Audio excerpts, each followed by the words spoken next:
was identified as mentally retarded, put back from the 5th grade into the 4th grade, and stayed in that category until I got out of high school. I don't have any college training, but I met a high school teacher who one day changed my life. I was waiting on another student, and when he came in, he said to me, "Young man, go to the board and write what I'm about to tell you." And I said, I can't do that, sir. He said, "Why not?" I said, "I'm not one of your students." He said, "It doesn't matter. Follow my directions now." I said, "I can't do that, sir." He said, "Why not?" I said, "Because I'm educable mentally retarded." And he came from behind his desk and he looked at me. He said, "Don't ever say that again. Someone's opinion of you does not have to become your reality." And as he talked, my heart began to beat fast.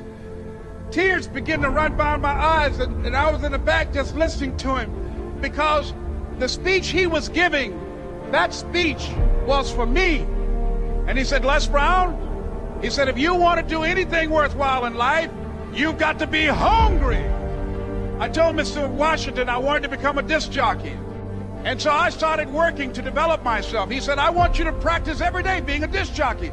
I said, "But I don't have any job now." He said, "It doesn't matter." He said that it's better to be prepared for an opportunity and not have one than to have an opportunity and not be prepared. And as I was working to develop myself, I applied for a job as a disc jockey, WMB, on Miami Beach. I went to a guy named Milton Butterball. I said, "How you doing, Mr. Butterball? I'd like to get a job as a disc jockey." He looked at me, he said, "You have any broadcast background?" I said, "No, sir, I don't." "You have any journalism background?" I said, "No, sir, I don't." He said, "We don't have any jobs available." I said, "Yes, sir." I went back to Mr. Washington and I told him. He said, "Don't take it personally." He said, "Most people are so negative, they will have to say no 7 times before they say yes." He said, "Go back again." So I went back again. I said, "How you doing, Mr. Butterball? My name is Les Brown." He said, "I know what your name is. What do you want?" I said, "I'd like to know whether or not you have any jobs as a disc jockey, sir." He said, "Didn't I just tell you yesterday we didn't have any jobs?" I said, "Yes, sir, but I know whether or not somebody got laid off or somebody was fired, sir." He said, "No one was laid off or fired. Now get on out of here."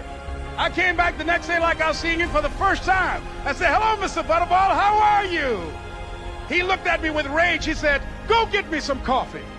I said, "Yes, sir." And I went to get him some coffee. After a while, I would get their lunch and dinner, and I would go in the control rooms and take the disc jockeys their food, and I would not leave until they would ask me to leave. One Saturday afternoon, while I was at the radio station, a guy named Rock was drinking while he was on the air.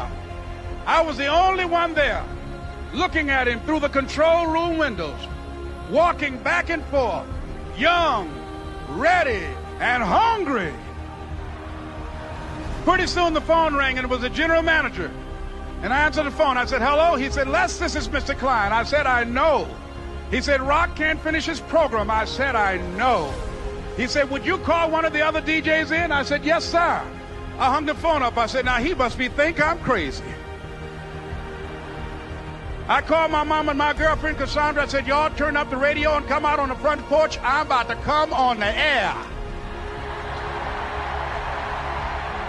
I waited for about 20 minutes, and I called him back. I said, "Mr. Klein, I can't find nobody." He said, "Young boy, do you know how to work the controls?" I said, "Yes, sir." He said, "Go in there and don't say nothing here." I said, "Yes, sir." I couldn't wait to get behind those controls. I put on an old Stevie Wonder record called Fingertips. I sat down behind that turntable. I said, "Look out, this is me, LB Triple P, Les Brown, your platter playing papa. There were none before me, and there will be none after me. Therefore, that makes me the one and only. Young and single and love to mingle, certified, bona fide, indubitably qualified to bring you satisfaction, a whole lot of action. Look out, baby, I'm your love man." I was hungry. I was hungry. You got to be hungry. Begin to know that you have greatness within you. And if just one of you here begin to envision yourselves as being blessed and highly favored to reach your goals, if just one of you capture the essence of what that means, that you have greatness within you and a responsibility to manifest that greatness, that you can make your parents proud, you can make your school proud, you can touch millions of people's lives And the world will never be the same again because you came this way. It was hard, ladies and gentlemen, coming to speak to people.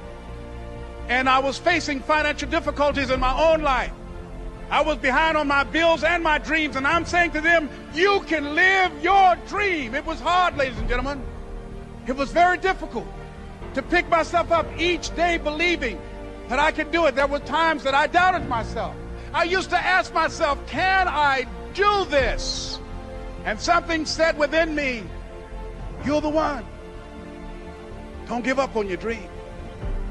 By continuing to push forward, by continuing to run toward my dream, that one day I would have my own talk show. It's a long shot, ladies and gentlemen, from Liberty City, an abandoned building on a floor, never knowing my mother or father. It's a long shot. Being here with you today in this dome in Atlanta, it's a long shot. No college training, labeled educable, mentally retarded, but I kept running toward my dream. Don't stop. Don't stop running